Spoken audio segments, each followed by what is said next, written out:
기술 발전은 인간의 다양한 욕망과 요구들에 의해서 움직이고 있을 것입니다. 가령 기술은 신체라는 물리적 한계를 초월하고 싶거나, 노동이나 일과 같은 현실적 괴로움에서 벗어나고 싶거나, 혹은 밝혀지지 않은 영역에 대한 순수한 호기심이랄지, 아니면 그 모든 것들을 다 식민화하고 싶으신 게 사실은 인간의 어떤 본능이랄지 등의 다양한 사유로 일종의 탄력과 가속을 통해서 발전을 거듭해 오는 것 같습니다. 어쨌든 이러한 기술적 발전과 미래에 대한 수많은 상상들 중에서 버추얼 리얼리티와 인간의 데이터화에 관련된 다양한 기술들은 빼놓을 수 없는 것 같은데요. 물리적 한계를 벗어나서 가상의 세계에 접속하고자 하는 욕망은 다양한 콘텐츠들 속에서 상상되곤 했던 것 같아요. 이거를 긍정적으로 보기도 하고, 디스토피아적 으스스함을 담보한 채 상상을 하기도 하면서 등장을 하게 된 사례들이 많이 있는 것 같은데요. 물론 현재의 기술은 다양한 방식으로 인간이 현실이 아닌 가상의 공간을 체험할 수 있는 기기들을 상용화하고 있습니다. 그중에 VR과 같은 기술은 뉴로맨서에서 언급된 가상 공간이라고 하는 그 개념을 현재 직접적으로 체험 가능하게 하는 매개 기술이라고 할 수 있을 것 같습니다. 뉴로맨서를 언급한 것은 이 가상 공간이라고 하는 것과 사이버펑크의 초시라고 뭔가 많이 언급을 하더라고요. 그래서 얘기를 해봤고요. 어쨌든 이런 VR 기기의 흥미로운 점은 인간의 물리적인 경험을 기기를 통해 체험할 수 있도록 제공한다는 점에서 오래된 SF에서 상상된 가상 공간의 이미지와 맞닿는 부분이 있는 것 같다고 느껴집니다. 가상 공간에 대한 체험들은 다양한 영화나 미디어들에서 이러한 VR 기술과 같은 가상 공간과 현실 매개 기술이 직접적으로 출범하기 전에도 상상되곤 했는데요. 물론 현재 VR 기기의 체험은 실제 물리적인 현실보다 더 제한적이긴 합니다. 가령 VR의 사용자들은 공간을 체험하고 반응하고 다양하게 제공되는 것들을 이용할 수 있지만 실제 그 공간 안에서 가상의 신체라든지 사용자의 감각하는 신체를 등장시키거나 그대로 느낄 수 있지는 않은 상황이죠. SF나 소설들에서 상상되었던 가상현실에 접속하는 인간들의 모습에는 현재 상용되어 있는 기술의 양상과 비슷한 점도 있지만 굉장히 다른 점도 있습니다. 가령 1992년도 영화 롬머맨을 보면 20세기 말에 버추얼 리얼리티 기술이 널리 이용된다는 설정 안에서 현재 상용된 VR 기기와 유사한 형태의 기기가 등장을 하는데요, 이 영화에. 이 기기는 가상 공간으로 들어가기 위해서 인간들이 착용하는 것으로 요즘에 오큘러스 시리즈와 같은 모습과 좀 유사한 형태로 머리에 쓰는 모습을 한 채로 나오게 됩니다. 물론 여기에 약간 4DX처럼 몸을 넣어서 돌리는 듯한 커다란 장치가 추가로 있기는 한데요. 어쨌든 이 기기보다도 흥미로운 것은 이 영화에서 표현되는 이러한 버추얼 리얼리티에서의 인간 경험의 범위, 그리고 그에 따른 이 기기의 활용과 같은 측면입니다. 영화 안에서 등장하는 기술과 기기들은 인간의 모든 감각이 가상현실을 통해서 직접적으로 자극받을 수 있고, 동시에 가상현실 안에서 더 많은 어떤 물리적인 제한이 없는 움직임이랄지, 한계 없는 지식의 습득이랄지, 인접한 다른 통신망에 인간의 의식을 전이시키는 것도 가능하게 나오는데요. 약간 전내화의 형태를 예고하는 듯이 느껴지기도 합니다. 어쨌든 간단하게 이 영화를 얘기를 해보자면 이 영화의 주인공은 경계선 지능으로 추정되는 약간 잔디깎기맨이라고 하는 사람인데요.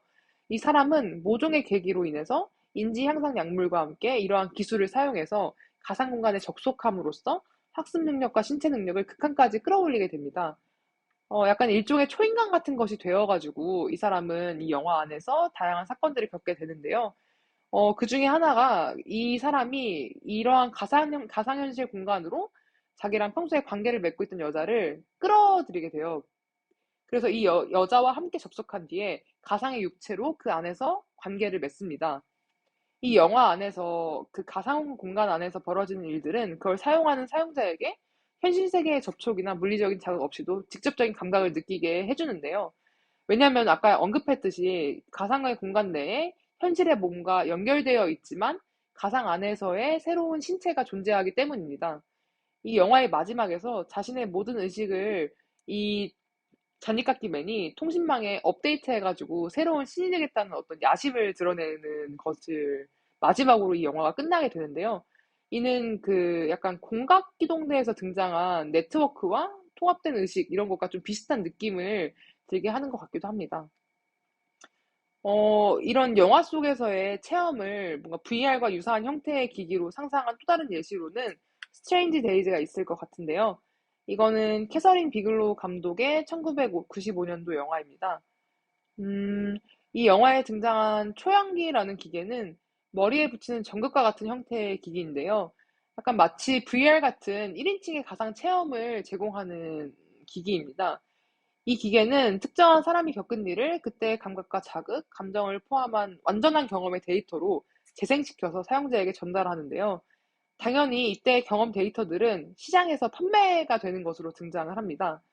그렇기 때문에 스릴, 뭐 쾌락, 패티시 나아가서 뭐 약간 불법적인 스너프 필름과 같은 체험이 굉장히 그 가치가 높게 등장을 합니다.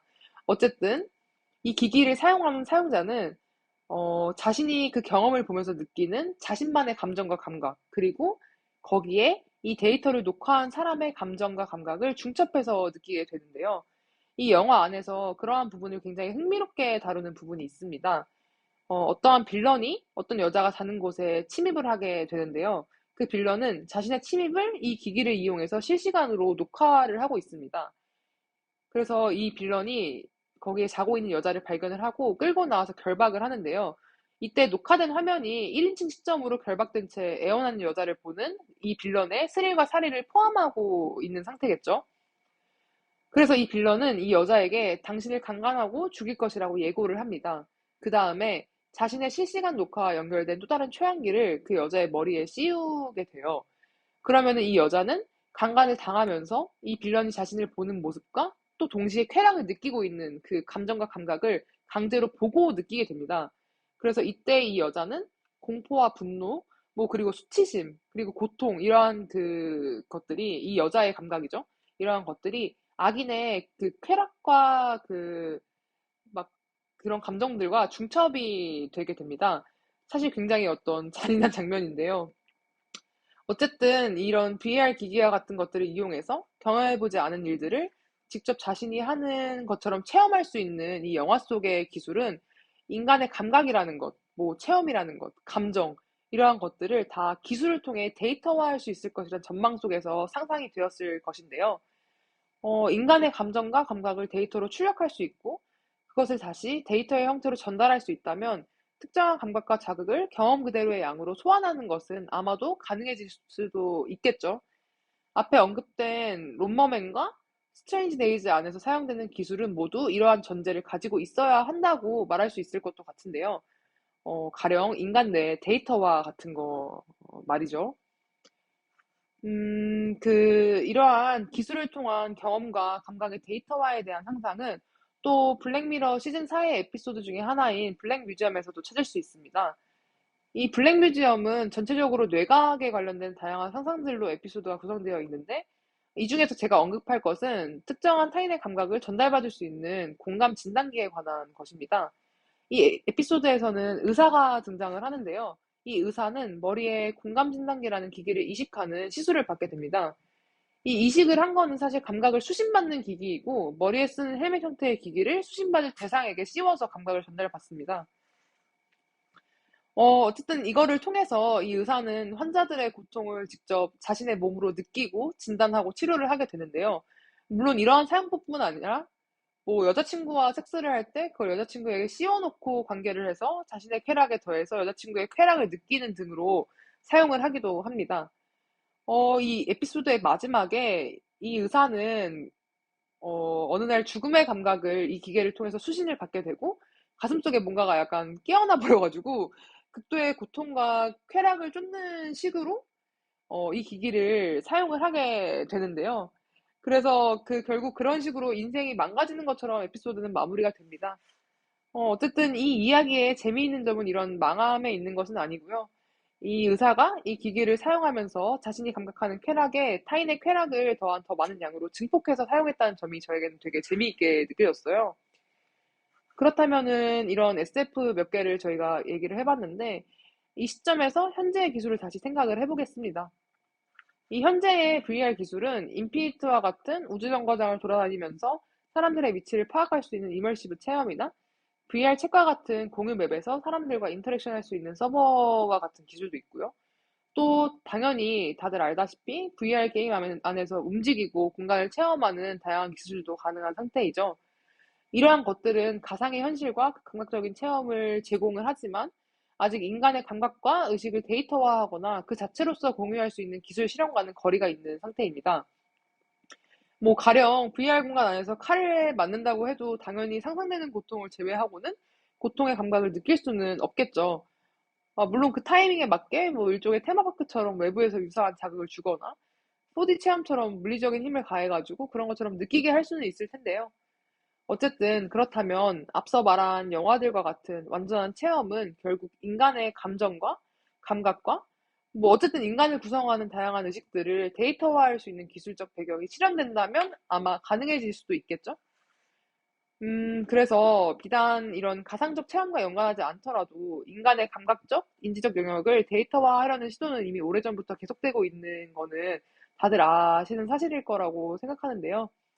대표적으로 이슈가 된 것만 간단하게 말해보자면 일론 머스크의 뉴럴링크 프로젝트와 같은 것을 얘기할 수 있을 것 같습니다. 이 프로젝트는 뇌와 컴퓨터 사이의 인터페이스 구축을 목표로 하는 생명공학 스타트업 프로젝트라고 할 수 있을 것인데요. 현재 이 프로젝트는 인간이 아닌 생물의 특정 패턴을 데이터로 추출하고 예측하는 시도에 일부 성공했고, 물론 그럼에도 불구하고 자연스러운 입출력은 굉장히 먼 미래의 일이고 불가능할 수도 있겠지만요. 어쨌든 이런 거에 성공한 것으로 알고 있습니다. 어쨌든 인간이 기계와 뭔가 자극과 감각, 뭐 학습 등의 다양한 데이터를 주고받을 수 있을 정도로 정보화 된다면 당연히 인간끼리의 교환 또한 가능해질 수 있을 것 같은데요. 물론 지금도 쾌락을 느끼는 인간의 뇌가 어디가 자극받는지를 저희가 알 수는 있죠. 그래서 그거를 그대로 그 기록을 다른 뇌에다가 자극을 시키면은 그 기록대로 유사한 신경 자극을 느낄 수는 있을 것인데요. 물론 이때의 자극은 약간 재현의 영역이고 그것이 경험적으로 동일한 것인지는 저희가 모르는 일이죠. 어쨌든 이런 감각 정보에 따른 뇌 신경의 움직임이나 기능들을 데이터로 변환해서 출력하고 그러한 것들을 매개로 교환할 수 있는 기술이 가능해진다면 정말 공상과학 소설들에서 나오듯이 가상적인 정보를 입력해서 인간을 학습하고 경험과 감정을 전달할 수 있어지겠죠. 뭐 또한 가상현실 속의 가상의 신체도 일부 가능해질 것이라는 상상을 해볼 수도 있을 것 같습니다. 근데 물론 이러한 기술들의 실현 자체가 불가능한 일이라고 말하는 전문가들도 굉장히 많은데요. 사실 저는 여기까지 생각했을 때 약간 시각 작업자로서 상상하게 되는 부분이 조금 있었던 것 같아요. 상상이라기보단 질문이라고도 할 수 있을 것 같은데요. 가령 이런 것들인데요. 과연 뭔가 개인의 특정 감각을 데이터화해서 특정 뇌자극의 값으로 타인에게 적용을 한다면 그게 원본과 같은 감각일 수 있나?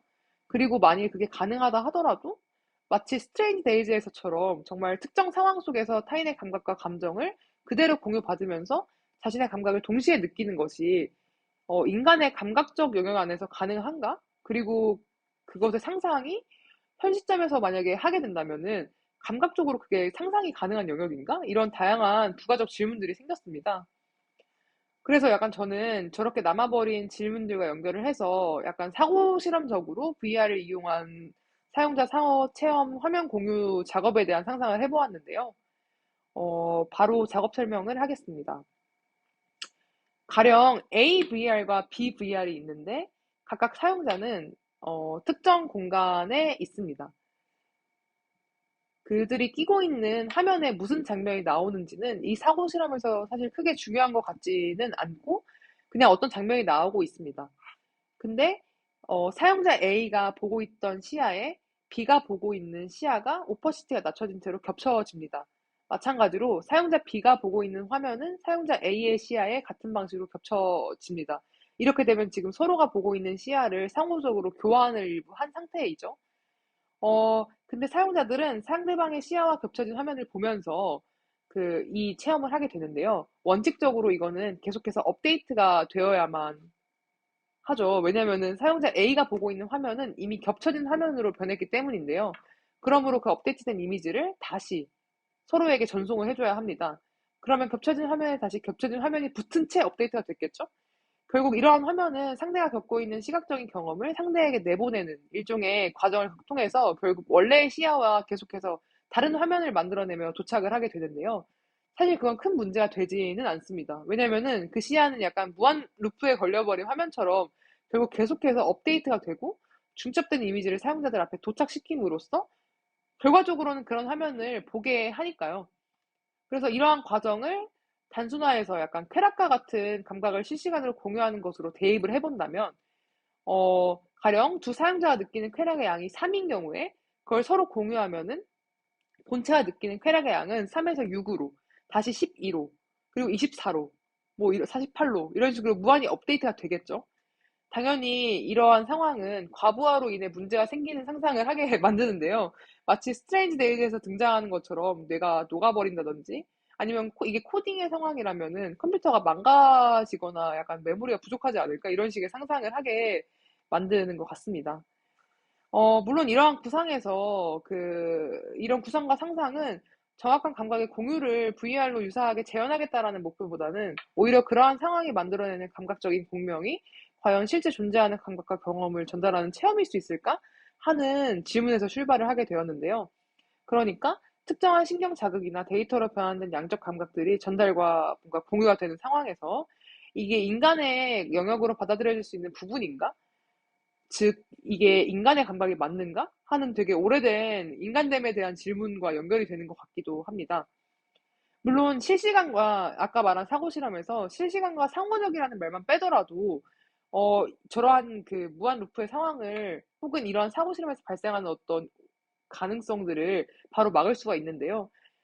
그렇지만 감각과 감정에 대한 정량적인 계량이 뭔가 가능할 것인지 하는 부분의 미심쩍음과, 그것이 온전히 전달될 수 있을까 하는 미심쩍음을 담아서 약간 저런 식으로 생각을 해보게 되었습니다. 어쨌든 기술과 미래에 대해 상상해 보는 것은 여전히 뭔가 명쾌하게 이해할 수 없이 존재하는 감각과 감정과 같은 인간의 측면들이 있는데, 그것을 실제로는 어느 정도 데이터화할 수 있을 것이라는 어떤 전망이라고 하는 것도 있잖아요. 이 두 가지가 계속 마찰을 하는 것 같다라는 생각이 드는 것 같습니다.